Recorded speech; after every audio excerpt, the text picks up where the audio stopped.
Je vais vous parler de la mort, le tabou de la mort. Vous savez que je réfléchis récemment à la question de la démographie masculine par rapport à la démographie féminine. Et vous savez que pour moi, plus on monte dans les hauteurs de la société, plus le nombre doit diminuer. Et plus on descend, plus on est au plus grand nombre. Le jeu d'échecs, d'ailleurs, le montre assez bien, puisque dans le jeu d'échecs, effectivement, il y a 8 pions qui sont vraiment la piétaille, les fantassins, si on peut dire, et puis il y a derrière eux 2 chevaux, 2 cavaliers, 2 tours de fous, et puis évidemment la reine et le roi. Donc, s'il y avait autant d'officiers que de soldats dans une armée, ce serait un problème quand même. Hein. C'est un grave problème. S'il y avait autant de comédiens que de spectateurs aussi, etc., etc. Donc il y a quelque chose qui se dégrade au niveau démographique parce qu'aujourd'hui, si l'on dit qu'il y a que les hommes, par exemple, peuvent pratiquer la polygamie, ce qui était le cas dans l'ancien temps, et encore aujourd'hui quelque part dans le niveau de l'islam, par exemple, c'est parce que il y avait moins d'hommes que de femmes. Ce serait assez logique. On peut toujours dire qu'il y avait des hommes qui n'avaient pas de femmes du tout. Mais enfin, bon, globalement, le concept est là. Polygamie signifie un homme pour plusieurs femmes. Et à partir du moment où il y a autant d'hommes que de femmes, ou à peu près, la polygamie ne fait plus sens. Alors je me suis posé la question,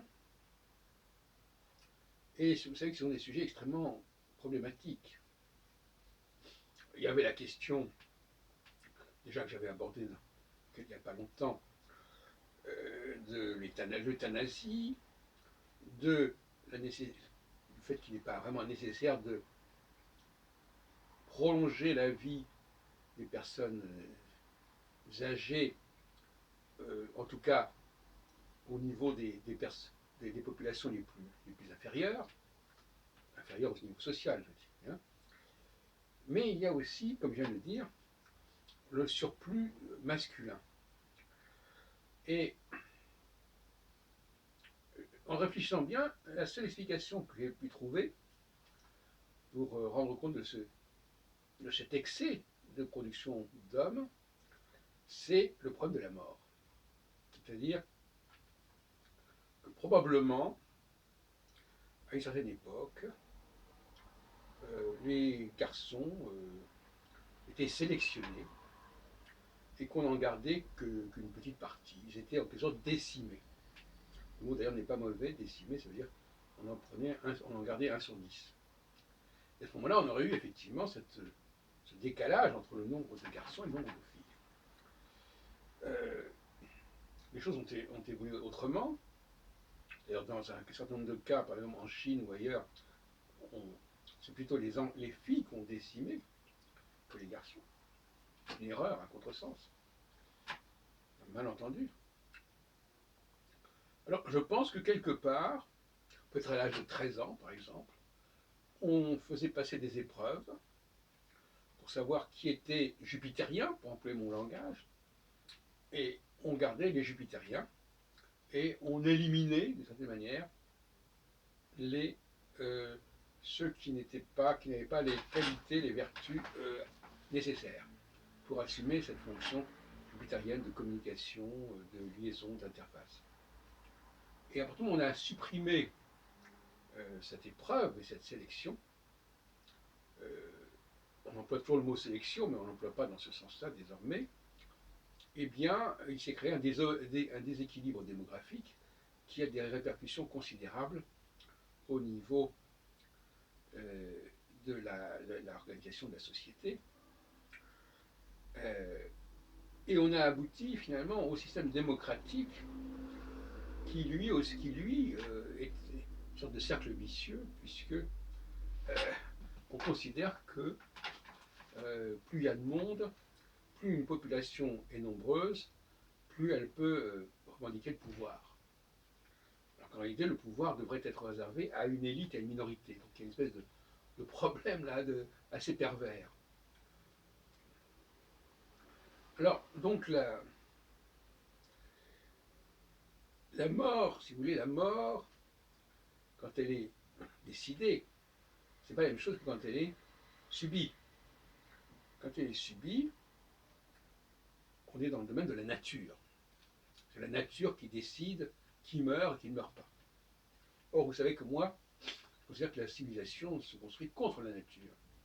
Par conséquent, décider de la mort de quelqu'un, ça n'est pas aller forcément selon la nature. D'ailleurs, il y a des condamnations à mort, de toute façon, même si en France on a supprimé la peine de mort, ça a souvent été marqué, et sur la Révolution, ce n'est pas la guillotine qui a chômé. Donc le rapport à la mort, mort et civilisation, c'est un problème. Est-ce que la mort est la marque de la civilisation, ou est-ce que c'est le refus de la mort qui est la preuve d'une décadence de la civilisation? Une question qu'on peut se poser. Aujourd'hui, il y a un tel tabou sur la question de la mort que véritablement, on n'arrive même plus à raisonner correctement. Alors, je sais bien que ça peut scandaliser de dire ça, mais même regardez par exemple l'IVG, qui a été voté en 74, 75, sous Giscard d'Estaing, et qui a été soutenu, présenté par Simone Veil, qui est maintenant au Panthéon, eh bien, c'est aussi une question de mort. La mort, de l'embryon, en tout cas, la mort du fœtus, comme on voudra, mais c'est quand même une volonté de maîtriser la question de la mort. Et la mort n'est pas quelque chose qu'on doit interdire absolument. Alors que le catholicisme s'insurge contre l'avortement, ça fait problème. Parce que, comme je viens de le dire, une civilisation doit être capable de maîtriser la question de la mort. Et donc la question de la naissance aussi.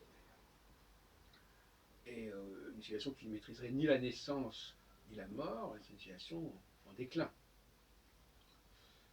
Alors dans le judaïsme, il y a la forme, des commandements qui est tu ne tueras point, mais à mon avis, ils ne concernent pas les juifs eux-mêmes.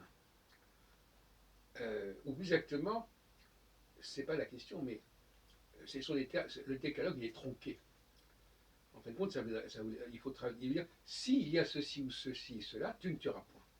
Ce sont des exceptions. Tu ne tueras point dans certains cas où normalement tu aurais pu le tuer. Et donc il faut complètement relire le décalogue dans ce sens. Et d'ailleurs, la preuve, c'est que les commandements normalement présentés, par exemple, c'est dans tel et tel cas, tu feras cela, mais dans d'autres cas, tu ne le feras pas. Par exemple, le cas le plus classique, c'est le second chapitre de la Genèse, tu mangeras les fruits du jardin, etc., mais pas celui-là. Donc c'est toujours... Bon, et on a gardé que le restrictif. En fin de compte, il faudrait dire, tu tueras, mais pas dans ce cas-là. Et pas tu ne tueras point, ce qui ne veut rien dire. Et là, il y a un petit contresens gigantesque. Donc voilà, je pense que le XXIe siècle réévaluera la question de la mort de fond en comble.